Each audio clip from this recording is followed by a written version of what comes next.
People are like, didn't you hear Karen Reed's voicemails? Obviously she was fighting with John, so she did it. Well, if you spent the entire night out with your boyfriend and after a month of infidelity you went to a house party after the bar closed in a dark house that you'd never been to with some people you barely know, and then he went inside and stopped answering your texts and phone calls, and you immediately assume that he's clapping Timo Heisenberg's wife while Higgins is pulling his pud in the corner while Chloe eats a pig ear that she definitely doesn't bite into John's arm. Because pig DNA makes sense. You might be pissed too, but it didn't mean you killed him. So if you actually believe that Karen Reed is guilty, here's some other things that you have to believe. John O'Keefe just stood there on a quiet street while Karen backed up 84 feet in reverse at 24 miles an hour on a quiet street in a snowstorm, and you just stood there with a glass in your hand and got clipped. And then hair ended up on Karen's bumper along with some glass from the cup that you were supposedly holding that didn't match the glass that you were supposedly holding. And then that hair and that glass had to stay on the back of that bumper in a snowstorm from 34 Fairview to John's house, from John's house to Jen McCabe's house, from Jen McCabe's house back to John's house, from John's house back to 34 Fairview, from 34 Fairview to the hospital, from the hospital back to John's house, and from John's house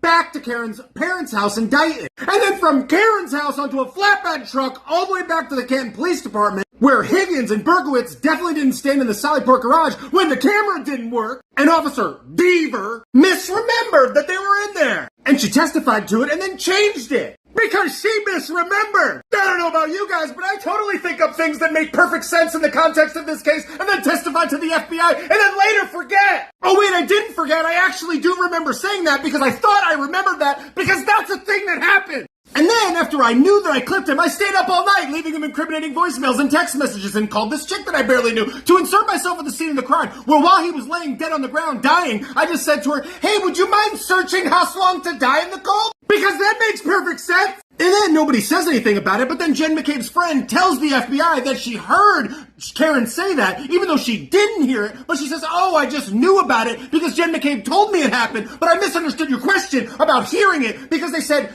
did you hear that? And she didn't understand that. Because that's totally believable and stuff. Because when my boyfriend is dead or dying in the grass, I just go, would you mind searching how long to die in the cold? It honestly would have been more believable if she said, hey, would you mind searching how long does it take to get killed by a Lexus 84 feet in reverse? I'm Karen Reed. Karen Reed is doing the search. You also have to believe that a 6,000-pound Lexus can hit a 6'1", 218-pound man going in reverse, and the only thing that breaks is the taillight. And after he got hit by the 6,000-pound Lexus, it had no bruising, no broken bones, no torn tendons, nothing. And it also left a pattern of dog bites on his arm that was verified by 2 forensic pathologists. Oh, and then the laceration above John's eye, well, of course that came from the spoiler of the 6,000-pound vehicle that clipped him directly in the head. Then all it left was a scratch, because that makes sense. You also have to believe the technical testimony of a man who's been pursuing his bachelor's degree for 18 years that doesn't know the difference between a bit and a bite and has the physiognomy of a sandbag. And if that's not enough, then the big reveal, the accident reconstructionist, is some nerd whose big test was whether or not you can have an arm line up with the back bumper and taillight of a Lexus SUV so much so that paint gets on your arm.